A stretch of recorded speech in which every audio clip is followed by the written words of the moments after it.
Hello বন্ধুরা, অনেক দিন ধরে ভাবছেন মোমো খাবেন। খুব সস্তা এবং সহজ পদ্ধতিতে কিভাবে মোমো বানাবেন দেখে নিন। মোমোর পুরের জন্য কিছুটা পরিমাণ সয়াবিন নিয়ে তাতে ডুবো ডুবো জল দিয়ে পরিমাপ মতো লবণ দিয়ে সয়াবিনটাকে ভালো করে সেদ্ধ করে নেবেন। সেমভাবে কিছুটা পরিমাণ চিকেন নিয়ে ভালো করে সেদ্ধ করে নেবেন। এখানে আমি বোনলেস চিকেন নিয়েছিলাম, আপনারা চাইলে বোন আলাও নিতে পারেন, কিন্তু বোনগুলো ছাড়িয়ে নেবেন পরবর্তীতে। তো এখানে প্রথমে লবণ আর গোলমরিচের গুঁড়ো দিয়ে চিকেনটাকে ভালো করে সেদ্ধ করে নেব। চিকেনটা সেদ্ধ করার সময় ওপরে যে ফেনাগুলো উঠবে সেগুলো কোনো ছাঁকনির সাহায্যে ফেলে দেব। সয়াবিনটা ভালো করে সেদ্ধ হয়ে গেলে এটাকে মিক্সিতে দিয়ে ভালো করে পেস্ট করে নেব।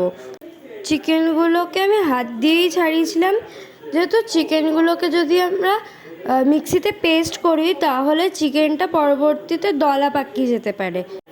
এবার কুচনো গাজর, পেঁয়াজ, ক্যাপসিকাম, আদা, রসুন, লঙ্কা, পরিমাণ মতো লবণ, গোলমরিচের গুঁড়ো, 1 টেবিল স্পুন ভিনিগার আর 1 টেবিল স্পুন সয়া সস দিয়ে পুরটাকে ভালো করে মেখে নেব।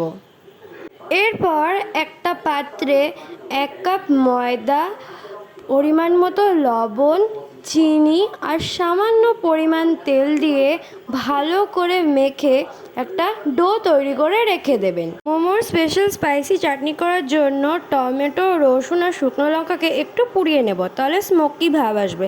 এবার এটাকে ভালো করে একটা পেস্ট করে নেব। একটা কড়াইতে সামান্য পরিমাণ তেল দিয়ে কিছুটা পরিমাণ শুকনো লঙ্কার গুঁড়ো দিয়ে ভালো করে নেড়ে এটাকে ভেজে নেব। এরপর যে পেস্টটা করে রেখেছিলাম সেই পেস্টটা দিয়ে ভালো করে নেড়ে চেড়ে নেব। পেস্টটা অবশ্যই দেখবেন যেন কোনো দানা না থাকে, যেহেতু এটা একটা সস তৈরি করা হচ্ছে। দানা থাকলে একটু সমস্যা হতে পারে। পেস্টটা জল ছেড়ে দিলে এর মধ্যে 1/2 টিস্পুন লবণ, 1/2 টিস্পুন গোলমরিচের গুঁড়ো, 1 টিস্পুন সয়া সস আর 1 টিস্পুন ভিনিগার দিয়ে ভালো করে নেড়ে চেড়ে নেব।